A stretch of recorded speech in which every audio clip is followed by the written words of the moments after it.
Fodder Massimla, Rano Christus, Peter Septatoy, Johan de Toy, Chris van Sel, Saman Marat, Wilco Lewis, Garin de Benny, and Stephen Kutzoff, who's the captain. On the bench, Chad Solomon, Ali van Mark, Frans Herbert, JD Schikkeling, Kobus Visa, Ernst van Ram, Paul de Vet, and Jean-Luc Duplessis. How was the word on Trocker's inclusion? Yeah, look, he's been out for a long time, so gave him some game time off the bench last week, and to me, he's one of our top loose forwards. You know, he's got a real X factor. He plays very similar to Jaco Kutsia. You know, the Jaco injured was absolutely no brainer. Just the Jaco can play 6. I think Trocky is an out and out 8. And then, do you think he will be up for what, about 60 minutes up there?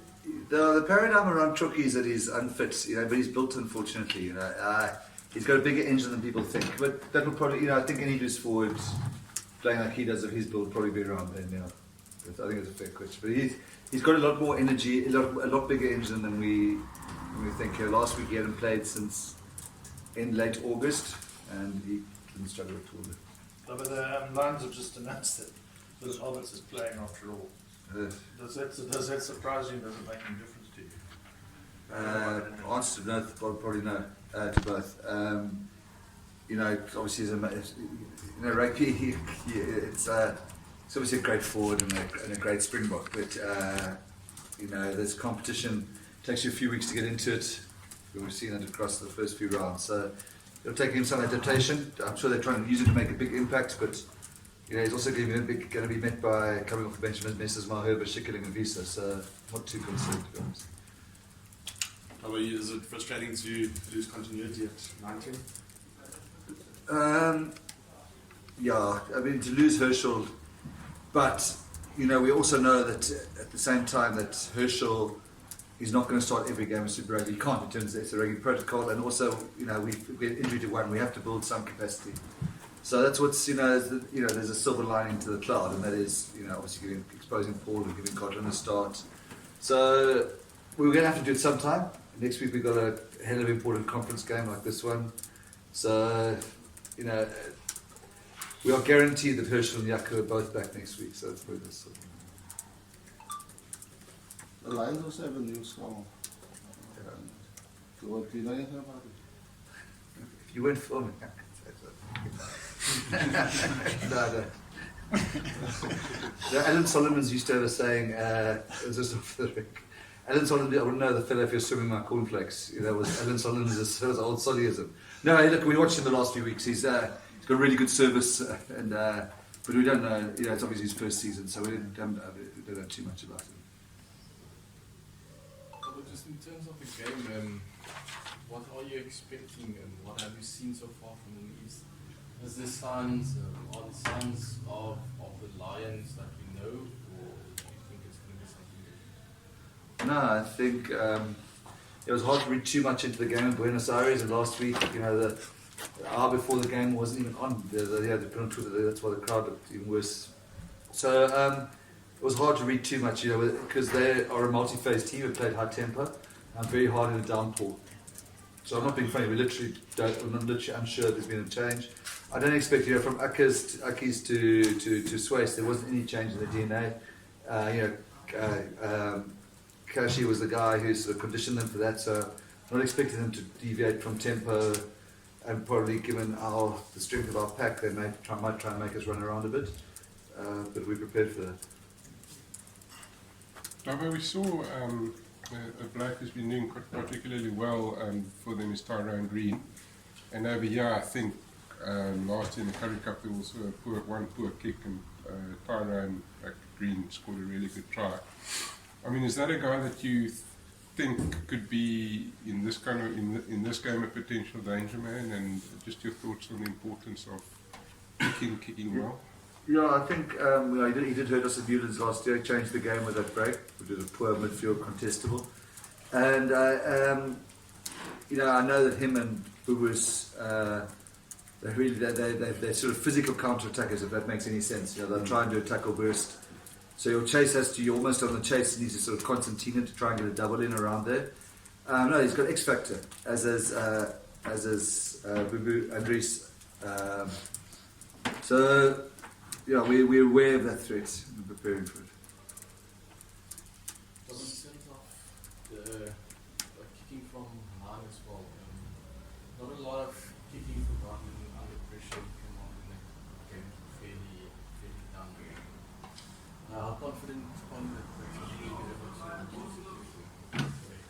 as I said to you earlier in the week, I'm very excited about Godwin. So he's a guy who's been through, so the trials and tribulations. His kicking game, when he was first, I think you'd agree, later, when he was first here, he wasn't a great box kicker. But he was just a guy around expecting his break. But now, so physically and in terms of his kicking game, he's a different person to what he was. So I'm really, really excited for this opportunity for him. I'm not saying for the sake of it. I mean, his box kicking and Herschel, it's hard to tell them apart at the moment. Both have grown so much in terms of that part of their game. Both were sort of instinctive scrum half Scotland, 3 or 4 years ago, Herschel, a year and a half ago. But they've really worked incredibly hard on that. So, as I say, we would have given Godwin a start any time, sometime. There's a good opportunity for him. Robert, it was announced earlier today that Wilco is going to be off to England. I mean, considering that what Wilco's done for you the last few seasons and so on, can you just sort of verbalise how, it's going to be short to medium term, it's difficult to replace a guy like that, but just your thoughts on that. Yeah, it is tough to lose him because he's a guy we're very fond of, as you say. He's got a great track record. He's still very young as a tight head.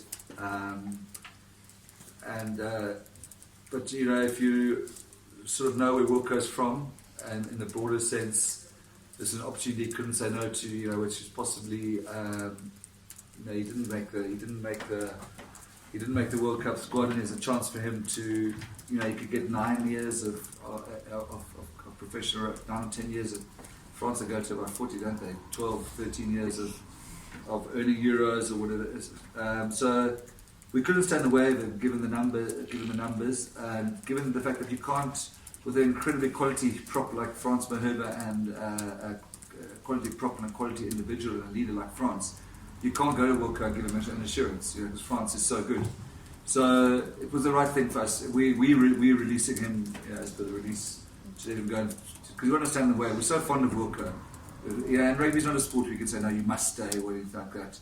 So he genuinely goes without blessing and much affection. But we did give him a hard time on Tuesday. We were having a braai out at Cliftonburg, and we said, listen, that fella there, Jamie Roberts, was sort of eating steak off a fire with his fingers, saying, he left Harlequins to come here for less money. Now you want to go there? Are you all about the money?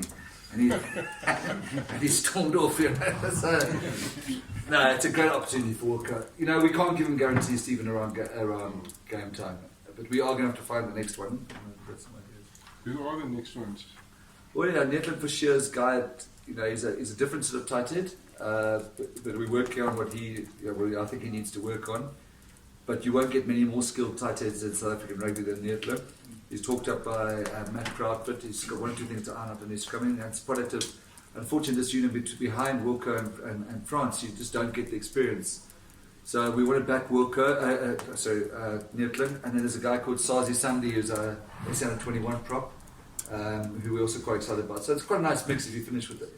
Netland can run on and come on. You've got France is still here next year. I'm quite excited about that sort of mix.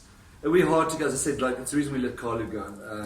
It's hard to manage those guys, and they've got legitimate expectations. Results aside, Jomo, what are you hoping to achieve? We've lost the word, but I mean, just performance-wise, what do you want to see?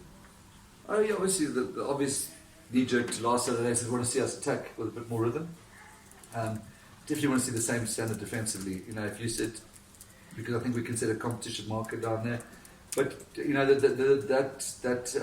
our attack is I mean, Stephen will see it. We're training. You've seen it yourself. It's far superior to what we produced last week. So I'm looking forward to in those conditions, hopefully a bit more space. If they loosen it up a bit, hopefully we can see our strike power as well. That'd be the main thing.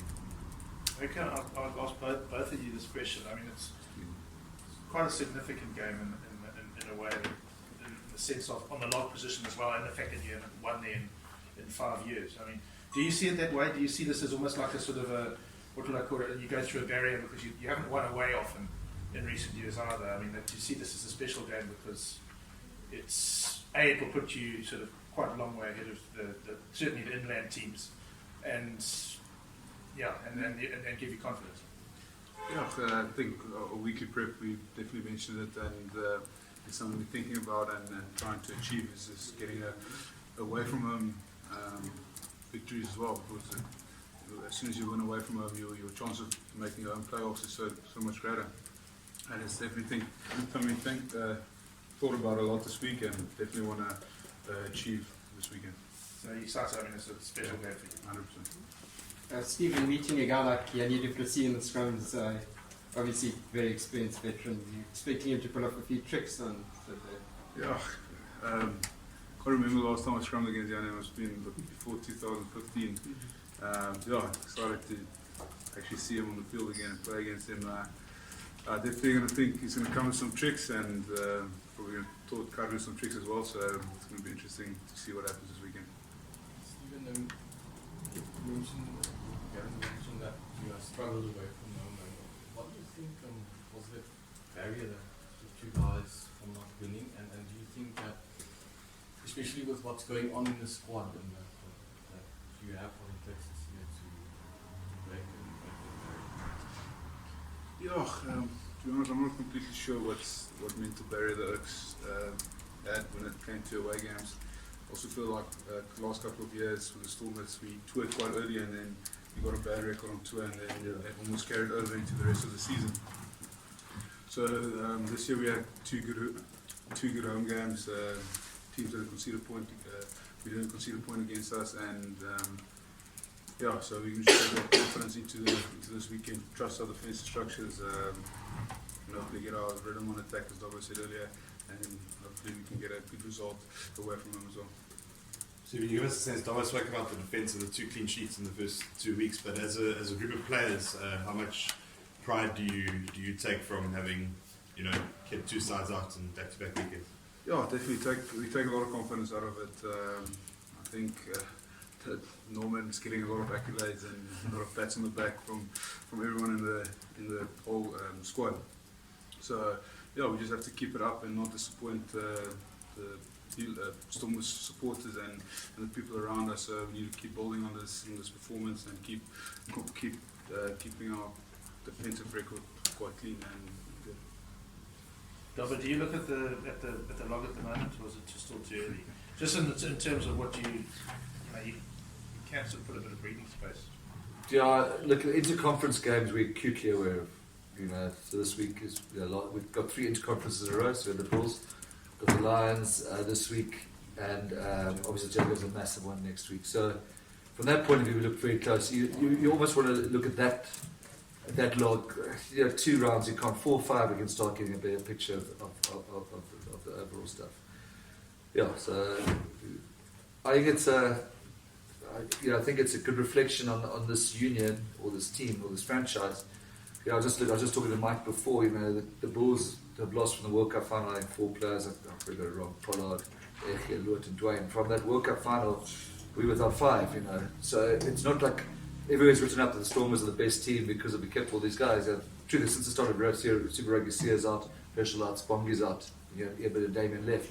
I think that we can still put out such a powerful squad, powerful team is a really good reflection on this group and how they've trained and everything like that. So I'm excited. And they're potential 5 to 4 point or 8 point swings, which is really where you want to work if you play the Lions or the Jaguars. So there won't be any shortage of focus or motivation from our part. And you have a bow after the Jaguars game as well. So it's also No, because the Blues. And you have a Blues. And then we get a dice down. Is Wilco for France? That's just a rotation, keeping you both fresh and happy.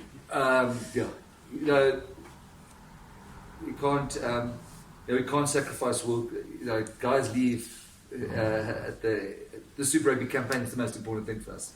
So it's never going to be a case of we're not playing Wilco because he's going. Do you know what I mean? That we can do it in other competitions, the Super Sport Challenge, or even in the Currie Cup. We can think a bit like that. But this is our blue chip competition, so. I want to give Wilco needs a start. He's in really good shape. He can run and track much better than he used to. And I also got to bear in mind you're going to come back to the Jaguars next week, and then suddenly Francois Herbert back in the mix. Trocky, Herschel, JD's got a game under his belt. Kubus Fisa's game 3. Trocky's back. It becomes potentially a formidable outfit. So this is a chance for work. Dobbo, you mentioned that eventually. Points will be scored against you guys, possibly at that.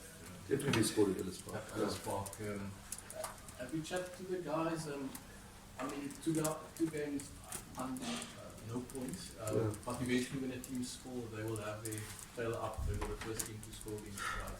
Have you guys spoken about that moment? Yeah, so I spoke to a couple of them about it. You know, there's going to be a woo, the first team that scores against us. Of course, it's going to happen. But you know, people say, okay, you know, that Mornay turned down 36 points in kicks. Don't forget, every single one of those kicks went to the corner where we had to defend. No problem for them to go for poles. Much less defensive work. The fact that every time we went to the corner, defended was good reflection. So, you know, I'm interested in the tries column. I accept that they're going to kick penalties, you know, and Ellis Park just by nature, it's you know yourselves from All Black games there 15 years ago, it's 44-40 is 12-3 at Newlands, you know, so it's going to happen, and we expect that, but we've got a certain standard, and I'm only really interested in the tries column, and that I'm sure, yeah, it's one of it's going to happen, and we know it's going to happen, but we're going to maintain our standard. You know, I think if you go to Ellis Park and you concede 1 or 2 tries, like 1 or 2, you've won the game. You know, so that's all good. Well, I know you spoke about it on Tuesday, so apologies if this is repetitive, but the goal kicking, since then, what's happened with Damien? I mean, has it been a case of extra work and just kicking a hell of a lot more balls, or has there been any kind of shift in the way he's going about that at training? I think Nice Boyd had some advice to him on Super Rugby, dropping his hips. No, Damien's, that's an off day. It happens to any kicker. He's trained, you know, you saw Rubik Castile, those guys are out there. He was training really, kicking really well. I'm convinced it's a blips. You know, Lord, you know, if we this time next week get in the same conversation, that's something more structural. But we've analysed the film and looked at his technique. You know, so we're pretty confident that he's going to be fine.